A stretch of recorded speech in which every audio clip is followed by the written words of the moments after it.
최욱환입니다. 개인회생이나 파산에 있어서 채권자 송달의 방법으로 원칙적으로는 민사소송법에 따라서 해야 되거든요. 그래서 오늘은 송달에 대해서 살펴보겠습니다. 채권자가 이제 법인인 경우도 있고 개인인 경우도 있죠. 법인인 경우에 송달 방법, 또 개인인 경우에 송달 방법 어떻게 다른가 이거를 알아보겠습니다. 채권자가 법인인 경우에는요, 법인 등기부등본이라는 것이 있거든요. 법인 등기부등본에 나타난 본점 주소지로 송달을 할 경우 대부분이 송달이 잘 됩니다. 이 일반적으로 문제는 발생하지 않는데 법인이 사실상 폐업을 했음에도 해산이라든지 청산 절차를 밟질 않아가지고 법인 등기부등본이 이렇게 살아있어요. 그런데 법인이 채권자인 경우에도 송달이 안 되는 경우가 있습니다. 이러한 경우에는 먼저 아까 제가 법인 주소지에 한번 송달을 해본다고 그랬죠? 안 됐습니다. 그럼 대표자의 주소지로 송달을 해봅니다. 그래도 또 안 돼요.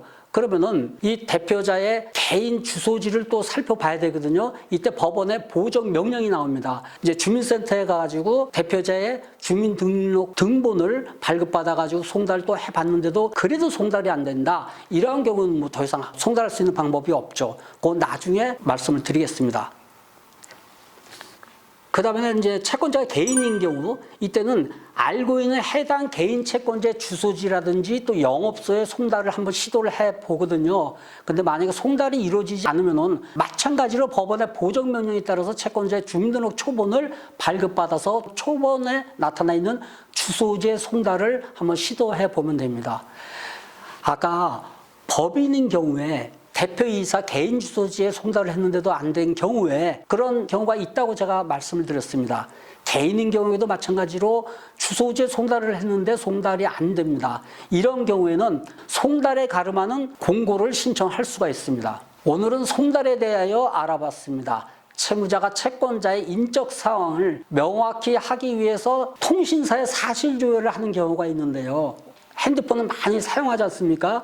그런데 개인의 인적사항을 잘 몰라요. 이럴 때는 통신사에 사실 조회를 하는 그 절차가 있습니다. 마지막으로 제가 그 방법을 알려드리는데요. 사실 조회할 곳은 SK텔레콤, KT, LG U+가 있고요. 요거를 한번 잘 생각을 해보세요. 보통 통신 3사에 사실 조회를 하거든요. 그런데 요새 알뜰폰이 있습니다. LG 헬로비전이라든지 KTN모바일, SK텔링크, 한국케이블텔레콤 이런 데도 같이 사실 조회를 하게 되면 완벽하게 할 수가 있죠. 오늘 제 영상이 좋으셨다면 구독과 좋아요 그리고 응원의 댓글 부탁드립니다. 다음에도 좋은 영상으로 찾아뵐 테니까 여러분 안녕히 계세요. Windows wide, the curtains fly to catch the evening breeze. Without you here to keep me warm, believe I'd rather freeze. Believe I'd rather freeze.